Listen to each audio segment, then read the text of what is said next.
السلام عليكم ورحمة الله وبركاته. أهلا بيكم معايا في فيديو جديد من فيديو النهاردة إن شاء الله هشرح فيه معاكم طريقة عمل وحدة مربعة بشكل جديد، سهلة جدا وبسيطة لكن جميلة جدا في نفس الوقت.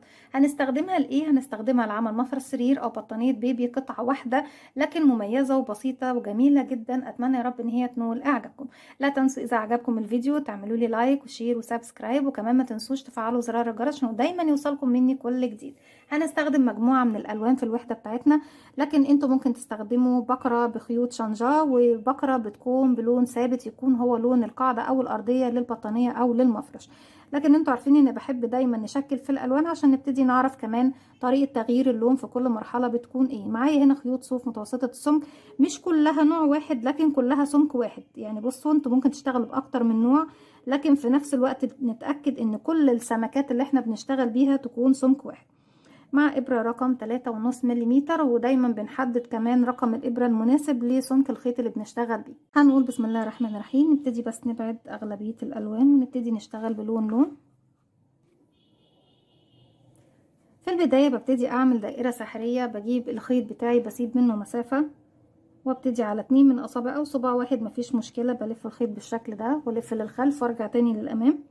ما بجيبش الخيط جنب بعضه، لا بجيبه عكس بعضه بشكل حرف الإكس وارجع تاني للخلف وابتدي الف الاصابع للناحيه التانية. هنا اتكون عندي حلقتين، بدخل تحت الحلقه الاولى وبكون فوق الحلقه التانية، اسحبها من تحت الاولى، هلف ايدي الناحيه التانية، هخرج الخيط من ايديا واحده واحده واتاكد ان طرفين الخيط بتوعي داخلين داخل الدائره السحريه زي ما احنا شايفين بالشكل ده. طرف الخيط اللي هو البداية دوت الغير متصل بالشلة بحافظ عليه لانه هيقفل لي الدائرة في النهاية. اما طرف الخيط المتصل بالبكرة او الشلة برفعه على ايدي وابتدي اشتغل. مش هقدر اشتغل داخل الدائرة السحرية قبل ما اقفلها. طيب بقفلها ازاي؟ بلف الخيط واخرج من الحلقة الموجودة عندي على الابرة، وبالشكل ده بكون عملت سلسلة. السلسلة دي بتقوم معانا بدورين. الدور الاول هي طبعا بتكون جزء من ارتفاع الغرزة اللي هنشتغلها، والدور عفوا الدور الاول هي قفلت لي خلاص الدائرة السحرية، والدور التاني هي بتكون جزء من ارتفاع الغرزة اللي هنشتغلها في اول السطر. هبتدي اشتغل بغرزة العمود بلفة، وارتفاع الغرزة العمود بلفة بيكون 3 سلسلة. ارتفعنا منها واحدة اللي قفلنا بيها، هرتفع كمان عليها 2. وكمان بعد العمود دوت، يعني انا بعتبر بقى ال3 سلاسل دول عمود بلفها، هرتفع كمان سلسلتين، 1 2. يبقى في البداية ارتفعت 5 سلسلة. اول 3 منهم بعتبرهم عمود بلفة، والسلسلتين التانيين هما مسافة ما بين العمود الاول والعمود اللي هروح اشتغل. طيب الدائرة السحرية لو حاسة ان هي واسعة شوية عايزة تضايقيها، بتشد خيط البداية، بتخلي الفراغ اللي انت بتشتغل فيه على قد ما انت حابة. هبتدي اشتغل بقى ايه 7 غرزة عمود بلفة، وبالاضافة طبعا للسلاسل دي يبقى في النهاية المجموع عندي هيكون 8. بعد كل عمود منهم باخد سلسلتين. ازاي بشتغل العمود بلفة؟ بيكون عندي على الابرة حلقة، بلف لفة واحدة كده بيكون معايا حلقتين، هدخل فراغي، هسحب الخيط وهخرج معايا على الابرة 3 حلقات، بلف الخيط واخرج من حلقتين، بتبقى معايا حلقتين بلف الخيط واخرج منهم. كده عملت تاني عمود، باخد بعد منه سلسلتين، 1 2 رقم 3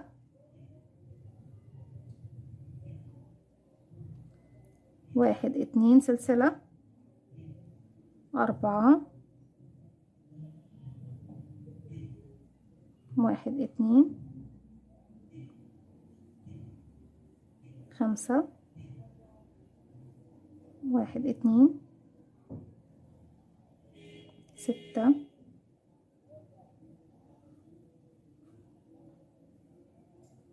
7. احنا كده اشتغلنا بعد السلاسل 1 2 3 4 5 6، فاضل لي الاخير اللي هو سابع عمود بشتغله بشكل طبيعي، لكن هو بيكون العدد رقم 8 معايا بعد سلاسل الارتفاع. 1 2 سلسلة. خلاص بقى بصوا المنتصف بتاع الدائرة انا مش محتاجاه في حاجة، بشد الخيط وبقفله بالشكل دوت. هروح اقفل فين يا بنات؟ هروح اقفل، انا عندي سلاسل ارتفاع 1 2 1 2 رقم 3 اهي،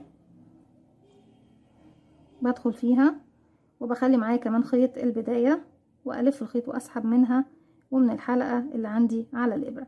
بالشكل ده بيكون خلص معايا السطر الاول زي ما احنا شايفين. طيب السطر اللي جاي بيكون ايه؟ هبتدي اضيف بقى لون جديد، هنخلي اللون البينك دوت هو لون القاعدة بتاعتنا، او تخلي الابيض القاعدة زي ما انت حابة، بس اللون اللي انت حباه لقاعدة المفرش هو اللي بتبتدي بيه اول سطر. نجيب اللون السماوي ده او اللبني، هبتدي الف الخيط زي ما احنا شايفين حلقة على الهوا، وبدخل داخل الحلقة، الف الخيط واخرج منها، بقفلها عقدة بداية. الحلقة اللي احنا طبعا زي ما احنا شايفينها عملناها عقدة، بسحبها من الحلقة الموجودة عندي على الابرة. هبتدي اخد كل الخيوط معايا في الخلف. انا مش هشتغل فوق السلاسل بتاعتي دي اللي احنا عاملينها سلاسل البداية، لا هشتغل فوق السلاسل السلسلتين اللي بعد العمود الاول. انا بعتبر ده العمود الاول، همشي بقى بمنزلقة باللون الجديد اهو لغاية ما وصلت للسلسلتين.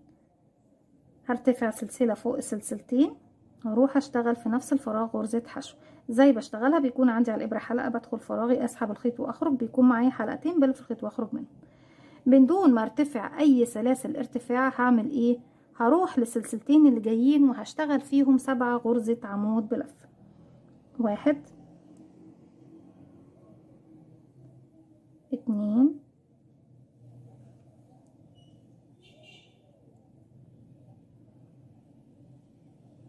3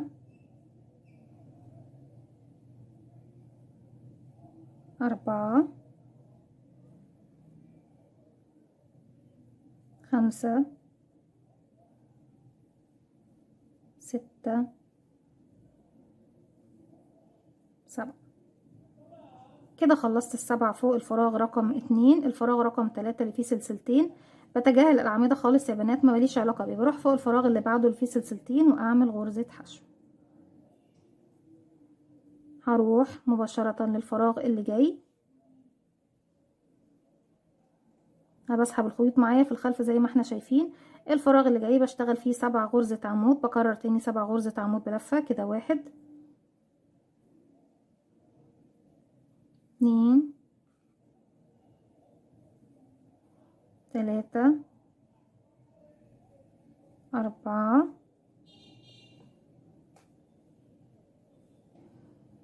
5 6 7. بعد كده بروح للفراغ اللي بعده فوق السلسلتين، بعمل غرزة حشو وبكرر في الفراغ اللي جاي 7 عمود وبعد كده حشو وبعد كده 7 عمود، وهرجع لكم بعد كده في النهاية نقفل بغرزة منزلقة ونبتدي سطر جديد مع بعض. رجعت لكم تاني وانا في اخر عمود عندي في ال7 في الاخر دول. اخر عمود هبتدي اغير فيه اللون، هلف الخيط، هدخل فراغي، اسحب الخيط واخرج معايا كده على الابرة 3 حلقات، هلف الخيط واخرج من حلقتين 1 2. اخر حلقتين هسيب اللون اللبني خلاص، ابتدي اسحب تاني لون القاعدة بتاع المفرش او الارضية واسحب اللون البينك من الحلقتين الموجودين عندي على الابرة. بعد ما خلصت 7 عمود بلف هروح بقى للغرزة الحشو. المفروض ان انا كنت بقفل هنا بحشو، هروح لغرزة الحشو الاولى، هدخل تحتها بالشكل ده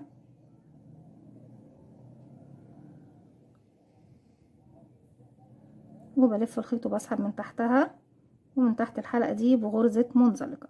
في نفس الفراغ اللي انا واقفة فيه هعتبر ان انا دي بداية الزوايا بتاعتي للمربع بتاعي.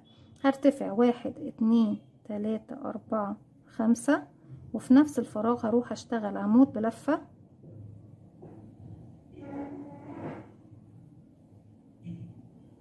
بعد كده هاخد سلسلتين 1 2 وتاني في نفس الفراغ هشتغل كمان عمود بلفة. لسه الزاوية دي ما كملتش، المفروض ان انا بيكون عندي في نفس الفراغ ده كمان عمود وسلسلتين قبل ما يعني بعد منه بالشكل ده. بصوا هيكون عندنا عمود سلسلتين بعد منه، وبتكون الزاوية بتاعتي عبارة عن عمود سلسلتين عمود سلسلتين عمود سلسلتين، وبكمل بقى بنفس الطريقة. طيب هنروح بقى دلوقتي، لسه هنكمل طبعا الزاوية دي في نهاية السطر بتاعنا. هنروح بعد ما خلصنا العمود دوت بشتغل هشتغل 5 سلسلة فوق اللي هي طبعا الأعمدة ال7 دول. 1 2 3 4 5. واروح فين يا بنات؟ هروح اشتغل فوق غرزة الحشو دي عمود،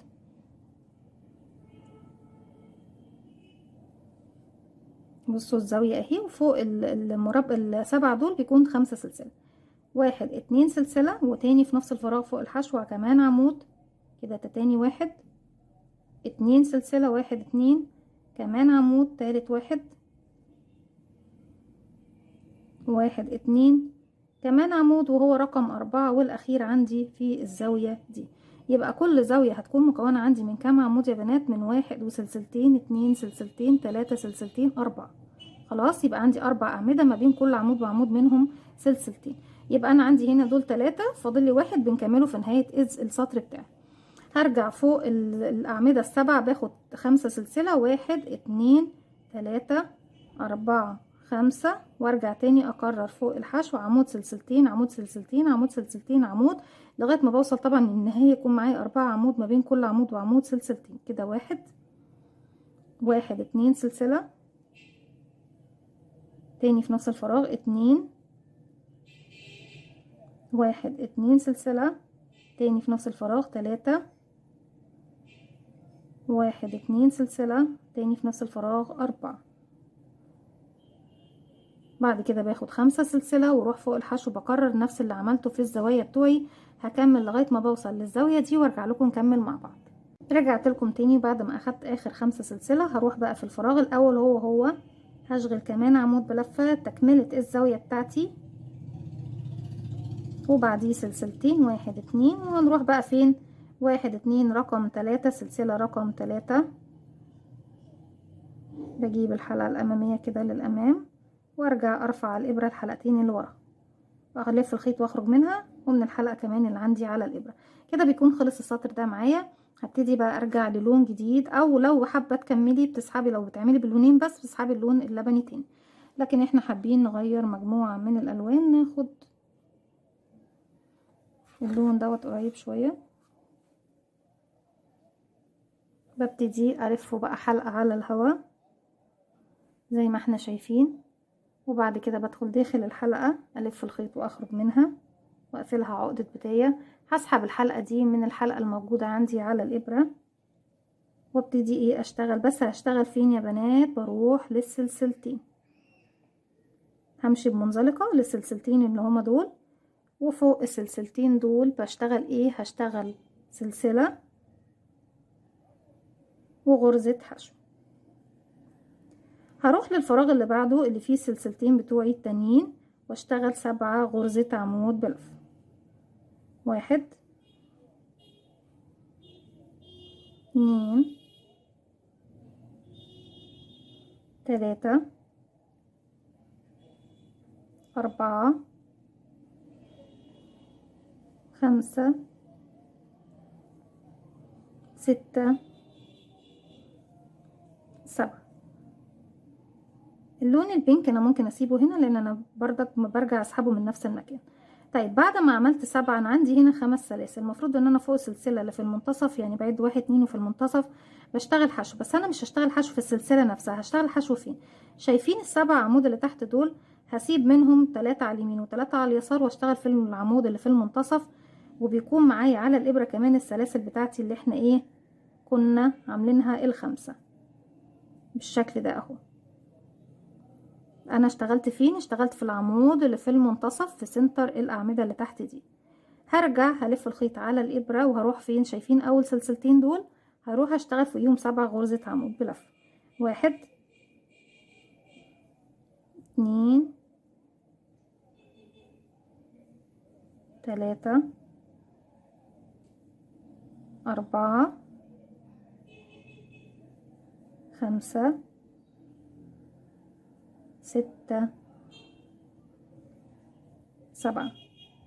هنختمهم فين؟ هختمهم فوق السلسلتين اللي جايين، لكن طبعا السلسلتين دول انا بنزل من تحتهم مباشرة وبعمل غرزة الحشو بتاعتي. هرجع اروح للسلسلتين اللي جايين وهعمل ايه؟ هعمل 7 غرزة عمود بلفة. 1 2 3 4 5 6 7. وبنروح فين بقى المرة دي؟ فاكرين كنا بنعمل ايه فوق السلاسل ال5؟ بروح بعد، بسيب السلاسل خالص ماليش علاقة بيها، بعد بقى الأعمدة بتاعتي 1 2 3 رقم 4، بدخل من تحت حرف الفي زي ما احنا شايفين، وبخلي معايا على الإبرة السلاسل ال5 واعمل غرزة حشو زي ما احنا شايفين بالشكل ده. هرجع بقى اكرر زي ما احنا شايفين، الف الخيط وفوق اول فراغ بشتغل 7 عمود، والفراغ اللي بعده حشو، برجع 7 عمود وبعمل هنا حشو فوق العمود اللي في المنتصف، وبكرر ده لغاية نهاية السطر بتاعي. في نهاية السطر الفراغ اللي فيه سلسلتين ده الاخير بعمل فيه 7 غرزة عمود بلفة، هعملهم وارجع لكم طبعا في اخر عمود منهم نبتدي نغير اللون ونبتدي كمان نقفل السطر بتاعنا مع بعض. رجعت لكم تاني، وفي اخر عمود هنشتغله مع بعض اللي هو رقم 7. بلف الخيط وادخل، الف الخيط واخرج، معايا 3 حلقات، الف الخيط واخرج من حلقتين. هسيب اللون ده بقى خلاص وابتدي اسحب اللون اللي هو البينك، اللون اللي هو الارضية بتاعتنا اللي احنا بنشتغل بيه.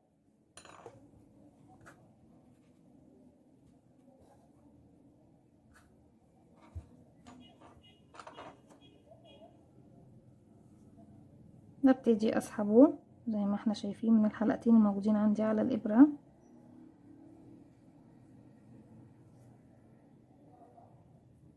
بالشكل ده، وهروح اقفل فين؟ في اول غرزة عملناها، غرزة الحشو دي بغرزة منزلقة. طيب بالشكل ده كده خلاص، المفروض ان انا ببتدي بقى اسس السطر الجديد. عندي المكان ده هيكون زاوية، بصوا الزوايا اللي هي فيها عندي 4 عمود تحت اهي كده، 1 2 3 4. الزوايا دي هتكون زوايا زيها، اما الفراغ اللي فوق الحشو دي 1 2 3 4 هيكون زاوية صغيرة. يعني هنا هيكون 4 عمود، لكن الزوايا اللي في النص دي مش بتكون زوايا، لا هي بتكون بس بشكل حرف الفي، ببتدي اشتغل عليها في الاماكن دي، لكن بتكون فيها عمود، سلسلتين، عمود فقط لا غير. طيب هنا نبتدي نكرر زي السطر اللي هو طبعا البينك اللي فات ده، 1 2 3 4 5. والزاوية اللي هنا دي بنكملها لما نوصل لنهاية الراوند. في نفس الفراغ هشتغل عمود بلفة، سلسلتين، 1 2، كمان في نفس الفراغ عمود بلفة. يبقى ده كده رقم 3 عندي في الزاوية دي. في نهاية السطر بشتغل في الفراغ ده كمان عمود، سلسلتين، وبقفل بثالث سلسلة ارتفاع بقفل فيها بغرزة منزلقة. 1 2 3 4 5. هنا بقى انا مش هروح اعمل حشو، انا هروح اعمل عمود، سلسلتين، 1 2، كمان في نفس الفراغ عمود.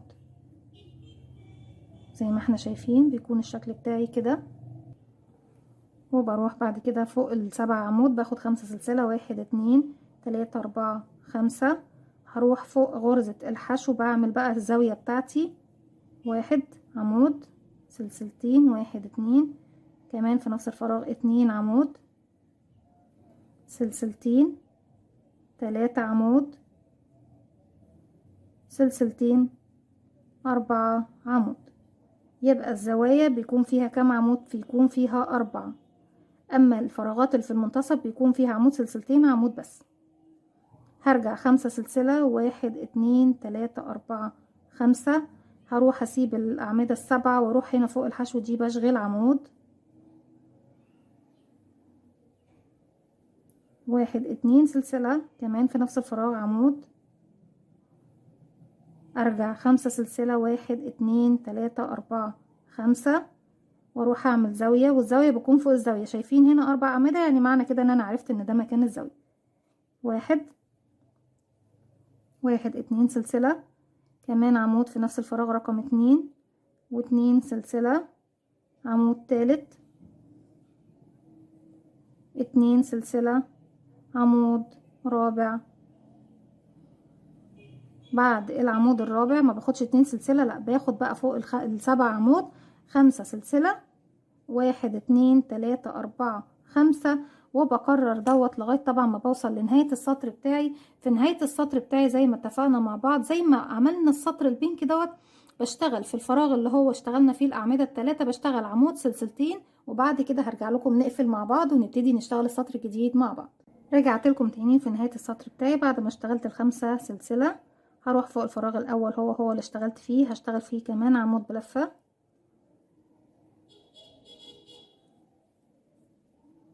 وسلسلتين، 1 2، وفوق تالت سلسلة ارتفاع بدخل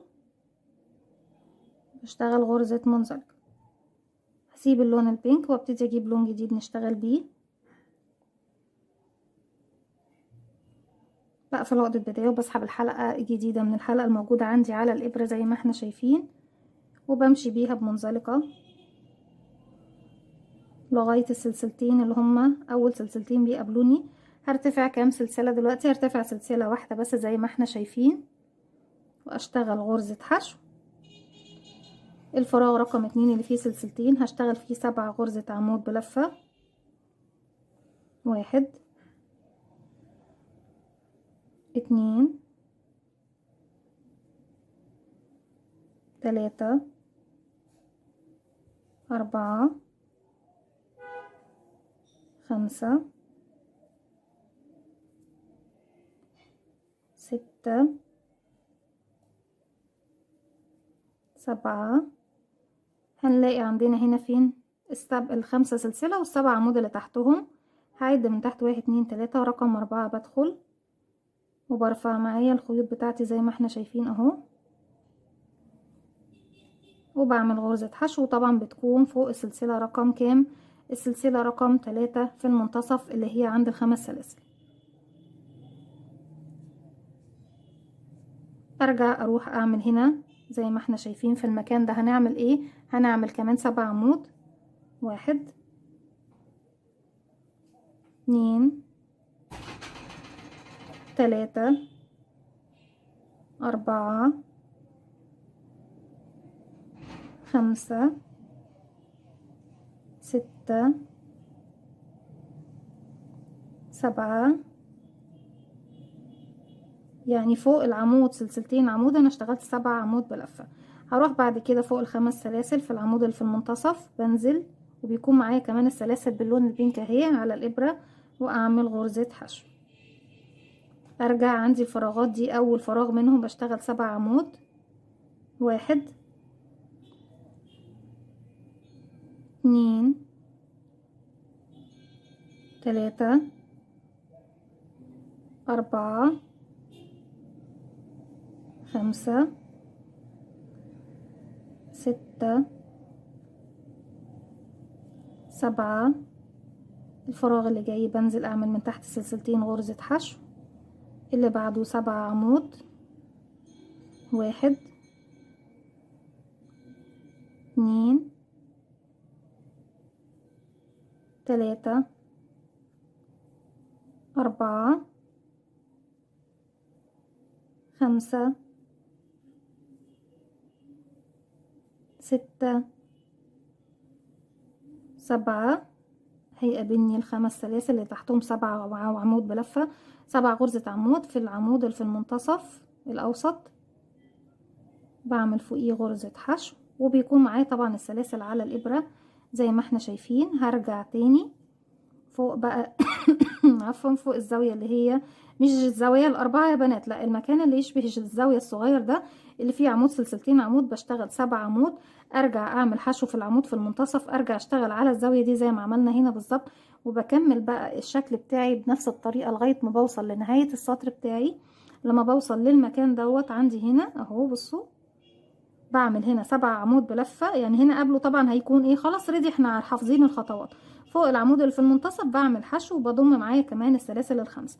ارجع اعمل 7 عمود وبرجع لكم في اخر عمود عشان نغير اللون مع بعض، ونبتدي نقفل بغرزة منزلقة في اول غرزة اشتغلناها. رجعت لكم تاني في العمود رقم 7، هنشتغلوا مع بعض ونبتدي نقفل مع بعض. بلف الخيط، بدخل فراغي، اسحب الخيط واخرج. معايا 3 حلقات، الف الخيط واخرج من حلقتين، هسيب اللون الاسود وارجع تاني للون القاعدة بتاعي، اسحبه من الحلقتين الباقيين عندي على الابرة، وبروح بقى فوق غرزة الحشو الاولى بعمل غرزة منزلقة بالشكل ده. هبتدي ارتفع واعمل زاوية فوق الزوايا. 1 2 3 4 5 وعمود بلفة في نفس الفراغ،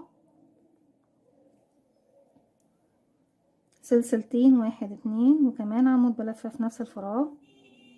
يبقى كده اشتغلت 3 عمود اهو، يبقى فاضل لي عمود وسلسلتين بعد منه بنكملهم في نهاية السطر بتاعنا.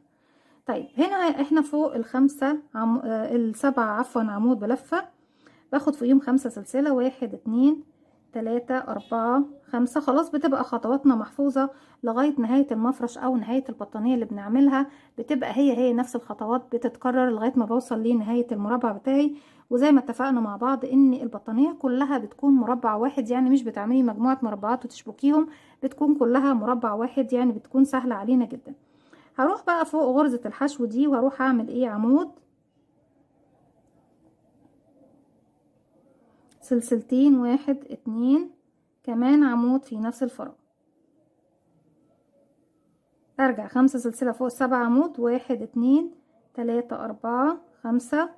هلاقي حشو هعمل فوقيها عمود، سلسلتين عمود، 1 عمود 1 2 سلسلة كمان عمود في نفس الفراغ، 5 سلسلة فوق ال7 عمود، 1 2 3 4 5. هنا انا بقى مش هروح اعمل عمود سلسلتين عمود، انا هنا فوق زاوية. وعرفت منين انها زاوية؟ لان عندي من تحت الزاوية عفوا الزوايا اللي هي طبعا اللي كل واحدة فيهم بيكون فيها 4 غرزة عمود بلفة، يبقى هروح اعمل فوق الحشو دي 4 غرزة عمود بلفة ما بين كل عمود وعمود سلسلتين. 1 2 سلسلة، 2 عمود، 2 سلسلة، 3 عمود،